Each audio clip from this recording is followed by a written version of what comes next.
Bismillahirrahmanirrahim. Assalamualaikum warahmatullahi wabarakatuh dan selamat petang saya ucapkan khususnya buat Encik Subeki dan secara umum buat kesemua pendengar yang menonton rakaman inilah. Okay, baik. Saya Nurhana Naziah binti Nur Azman akan membentangkan berkaitan dengan kertas cadangan penyelidikan yang bertajuk Kerancuan Bahasa Penutur Jati dalam Proses PDP yang akan disedia oleh Encik Ahmad Subeki bin Miskon dari Institut Pendidikan Guru Kampus Ilmu Khas. Tanpa membuang masa, sedikit pengenalan berkaitan dengan kajian kertas cadangan yang saya jalankan ini, iaitu berkaitan dengan latar belakang, tujuan kajian dan kepentingan kajian. Okey, apabila berbicara tentang latar belakang ini, kalau kita tengok tajuk kajian kerancuan bahasa, sebut sahaja kerancuan bahasa, perkara pertama yang perlu untuk kita nilai adalah kedudukan bahasa Melayu itu sendiri. Justru, kedudukan bahasa Melayu telah dimaktubkan dalam perkara 152 Perlembagaan Persekutuan sebagai bahasa rasmi. Bahkan kedudukan ni turut diikat menerusi kewujudan Undang-Undang Pendidikan Kebangsaan oleh Akta Pendidikan 1996. Kemudian, piawai-piawai ini akan mengikut saranan dan ketepatan oleh Dewan Bahasa dan Pustaka. Maksudnya dari aspek penggunaannya, mengikut ranah rasmi yang betul, dari segi pembakuan dan sebagainya. Jadi secara keseluruhannya, kalau kita lihat pemberatan dan tanggungjawab bahasa Melayu itu telah didasari dengan sangat baik oleh perlembagaan, tetapi penggunaannya yang tidak selari apabila masyarakat kita pada hari ini mula hilang kepiawaian penggunanya, apabila pengguna mula menggunakan bahasa Melayu tanpa mengikut peraturan bahasa yang ditetapkan. Contohnya mencampur adukan bahasa, tidak menggunakan bahasa baku yang baik dan sebagainya. Jadi disebabkan perkara inilah mewujudkan satu istilah. Istilah yang sedang kita bincangkan sekarang iaitu kerancuan bahasa. Secara literalnya, kerancuan bahasa ini menurut Kamus Dewan adalah keadaan yang tidak teratur. Kemudian keadaan yang tidak teratur ini dijelaskan oleh Nik Safiah Karim sebagai penggunaan bahasa yang melanggar peraturan-peraturan bahasa, sama ada pada peringkat sebutan, pilihan kata, mahupun susunan frasa ataupun ayat. Jadi isu kerancuan ini sebenarnya menurut Siti Rahimah 2014 telah pun berlaku secara berleluasa dan sewenang-wenangnya. Sebab itulah kalau kita tengok pada perspektif mereka yang tidak meletakkan bahasa sebagai roh mereka, bagi mereka kerancuan bahasa ini adalah suatu perkara yang lazim dan biasa. Sedangkan kelaziman inilah yang membuka kecenderungan yang sangat besar untuk kerancuan bahasa berlaku dalam bentuk formal, iaitu dalam proses PDP. Sedangkan dalam proses PDP inilah tempat untuk kita memberikan ataupun mendedahkan penggunaan bahasa yang betul. Tetapi sayangnya disebabkan kelaziman dan keterbiasaan kerancuan yang sentiasa berlaku dalam kehidupan harian, ia membuka kecenderungan yang sangat besar untuk berlaku dalam proses PDP juga. Sebab itulah menyedari akan hakikat ini, saya dengan rasa berbesar hati untuk melaksanakan kajian berkaitan dengan isu kerancuan bahasa. Kemudian menurut Adriana Santatingkum 2016, isu kerancuan bahasa ini juga banyak berlaku dalam penutur jati Melayu itu sendiri. Sedangkan penutur jati inilah peletakan tanggungjawab kepada mereka adalah lebih besar untuk menjaga kesucian bahasa ini kerana mereka merupakan lambang kepada pengguna bahasa-bahasa yang lain di negara kita ini. Tetapi sayangnya mereka sendiri yang banyak melakukan kerancuan bahasa. Sebab itulah saya meletakkan subjeknya ataupun pemboleh ubahnya kepada penutur jati kerana penutur jati ini boleh menjadi lambang ataupun gambaran secara keseluruhannya bagaimanakah pengguna-pengguna bahasa kita pada saat sekarang menggunakan bahasa dengan baik ataupun tidak. Okay, jadi itu sedikit sebanyak berkaitan dengan latar belakang. Okay, tujuan kajian ini dilaksanakan pula adalah untuk mengenal pasti bentuk kerancuan bahasa dalam proses PDP yang dilakukan oleh penutur jati dalam kalangan pelajar pengkhususan Bahasa Melayu PISMP ambilan Jun 2020 di IPG Kampus Ilmu Khas. Justru fokus kajian ini akan menilai kepada bentuk kerancuan itu, yang mana dari aspek yang pertama, kesalahan pembakuan ejaan dan sebutan.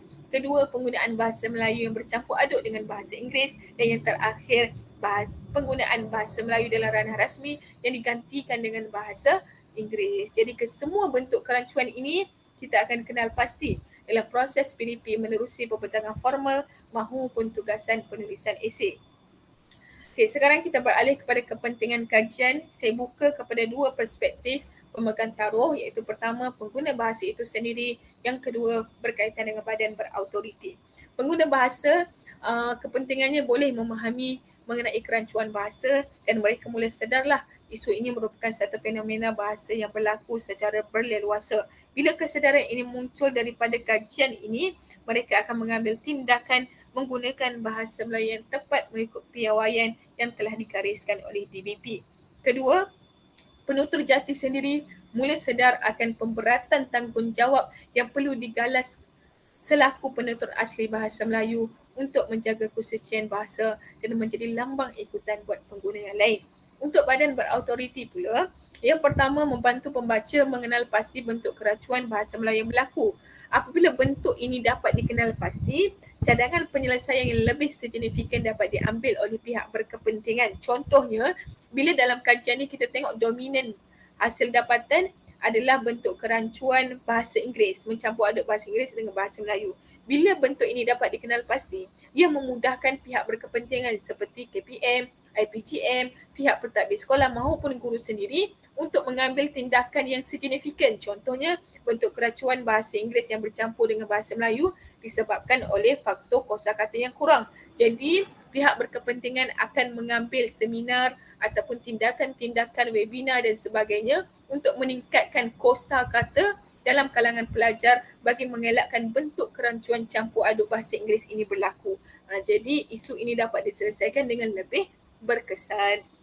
Okay, kemudian kajian ini bakal membuka mata institusi kebahasaan seperti DBP akan kegentingan isu bahasa yang berlaku terutamanya dalam proses PDP. Kajian ini akan memberi gesaan kepada DBP untuk mengambil langkah yang proaktif terutamanya apabila menyadari kerancuan bahasa ini sedang menular dan berlaku dalam proses yang formal iaitu PDPC. Baik, objektif dan tujuan kajian. Okay, objektif kajian yang pertama mengenal pasti kesalahan dalam pembakuan ejaan dan sebutan bahasa Melayu oleh penutur jati dalam proses PDP. Objektif ini untuk menjawab soalan kajian, adakah wujud kesalahan pembakuan ejaan dan sebutan bahasa Melayu oleh penutur jati dalam proses PDP. Objektif kedua mengenal pasti penggunaan bahasa Melayu yang bercampur aduk dengan bahasa Inggeris oleh penutur jati dalam proses PDP. Untuk menjawab soalan kajian, adakah wujud penggunaan bahasa Melayu yang bercampur aduk dengan bahasa Inggeris oleh penutur jati dalam proses PDP. Yang ketiga, mengenal pasti penggunaan bahasa Melayu dalam ranah rasmi yang digantikan dengan bahasa Inggeris yang dilakukan oleh penutur jati dalam proses PDP bagi menjawab persoalan kajian, adakah wujud penggunaan bahasa Melayu dalam ranah rasmi yang digantikan dengan bahasa Inggeris oleh penutur jati dalam proses PDP. Kesemua objektif dan soalan kajian ini penting untuk memastikan kita dapat menilai yang mana satulah dominan bentuk kerancuan yang berlaku dan adakah ketiga-tiga bentuk ini berlaku. Sekiranya berlaku, kita dapat mengambil langkah ataupun usaha yang lebih signifikan bagi setiap bentuk yang berlaku itu. Okay, teori dan juga model kajian yang digunakan. Okay, saya menggunakan teori kajian perolehan bahasa iaitu teori interaksionalis yang diasaskan oleh Mak Halidi sekitar tahun 1970, yang mana teori ini menjelaskan kehadiran dan ketidakhadiran kerancuan bahasa bergantung kepada faktor dalaman dan faktor luaran, yang mana kedua-dua faktor ini bakal menentukan sikap terhadap penggunaan bahasa.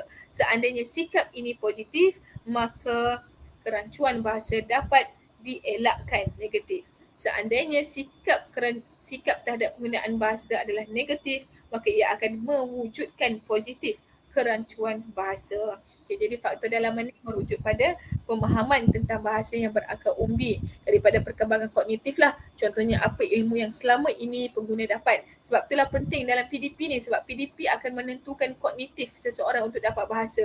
PDP sepatutnya menjadi medan untuk pengguna mendapat penggunaan bahasa yang betul. Tetapi sekarang kalau kita lihat, kerancuan bahasa telah berlaku dalam PDP yang akan mengganggu gugat faktor dalaman kognitif pengguna bahasa. Kemudian faktor luaran merujuk kepada perkembangan bahasa akibat persekitaran sosial yang disediakan oleh ibu bapa dan insan sekeliling mereka lah. Okay, itu berkaitan dengan teori kajian. Okay, kemudian kita akan beralih kepada metodologi kajian. Okay, metodologi kajian ini sebenarnya kalau kita lihat berkaitan dengan bagaimanakah reka bentuk kajian yang digunakan oleh kajian saya, sampel kajian yang digunakan, kemudian kaedah pengumpulan data, instrumen kajian dan kaedah analisis data. Kita akan cuba tengok satu persatu lah. Okey, reka bentuk kajian. Kajian yang dijalankan ini merupakan kajian tinjauan.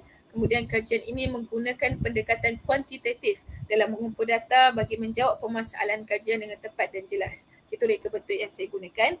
Sampel kajian, dalam kajian ini penyelidik menggunakan jadual penentuan saiz sampel oleh Craigie de Morgan 1970 untuk menentukan saiz bagi sampel kajian. Jadi berdasarkan jadual yang telah saya amati, sampel minimum yang diperlukan bagi populasi yang terdiri daripada 72 orang ialah 63 orang. Okey, maka dalam kajian ini pengkaji telah menggunakan sampel seramai 63 orang yang terdiri daripada pelajar pengkhususan Bahasa Melayu PISMP ambilan Jun 2020 di IPG Kampus Ilmu Khas. Jadi sampel kajian saya akan memberikan ataupun tumpuannya adalah kepada 63 orang lah setelah diambil sampel kajian melalui jadual saiz sampel Craigie de Morgan. Okey, sekarang kita tengok kaedah pengumpulan data. Kita akan tengok kaedah pengumpulan data dan instrumen kajian lah, sebab instrumen kajian saya guna soal selidik, pemerhatian dan analisis dokumen. 3 instrumen kajian saya gunakan. Jadi bagaimana kaedah pengumpulan data untuk ketiga-tiganya? Okay, pertama soal selidik. Pertama sekali kita akan memilih dan menentukan populasi dan saiz sampel kajian dah pilih tadi. Okay, kemudian barulah saya akan menyediakan borang soal selidik menggunakan platform Google Form, kemudian edaran soal selidik ini kepada responden kajian melalui WhatsApp lah untuk mereka-mereka yang terlibat. Okay, itu untuk soal selidik. Untuk analisis dokumen dalam kajian ini saya akan kumpul maklumat dan data daripada hasil penulisan esei kerja kursus pelajar lah untuk melihat penulisan esei mereka sama ada wujud ataupun tidak bentuk kerancuan dalam penulisan. Okay, kemudian pemerhatian.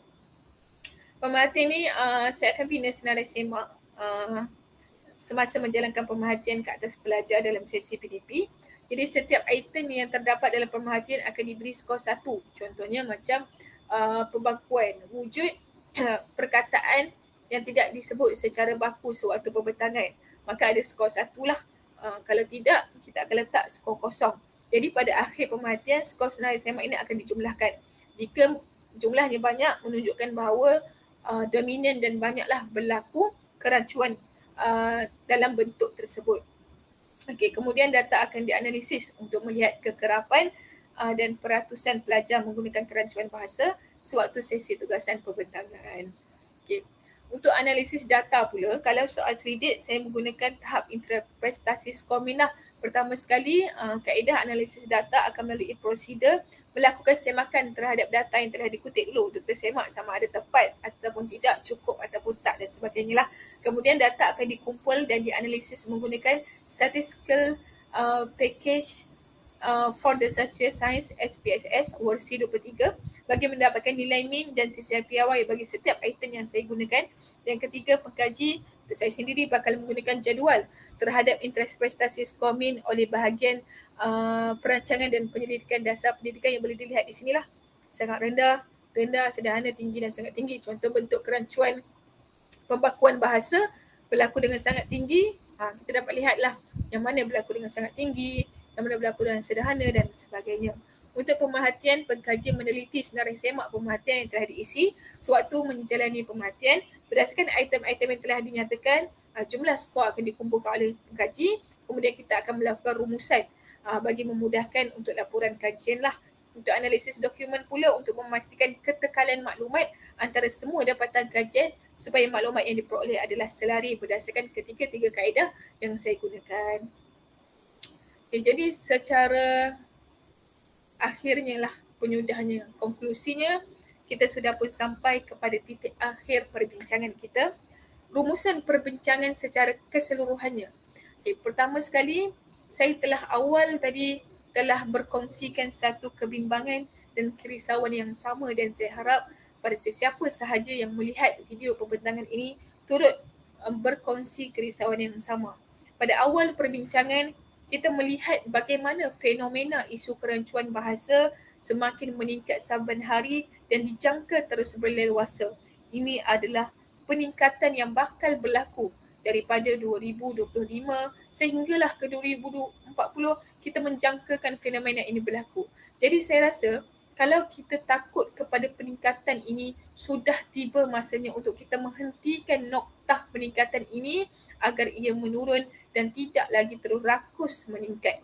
Jadi untuk perkara ini berlaku, saya berkongsi kerisauan berkenaan kegentingan isu kerancuan bahasa yang mempunyai kecenderungan tersebar dalam institusi pendidikan yang menjadi medan penyebaran ilmu yang sepatutnya pengguna menuntut ilmu di sini di medan pendidikan untuk memastikan bagaimanakah cara penggunaan bahasa yang betul, mempraktikkan penggunaan secara formal yang betul, tetapi disebabkan kegentingan dan fenomena yang makin meningkat, ia telah membuka kecenderungan yang sangat besar untuk turut tersebar dalam institusi pendidikan. Jadi sudahlah tu untuk kita memandang rendah, kita perlu menamatkan kegentingan isu ini.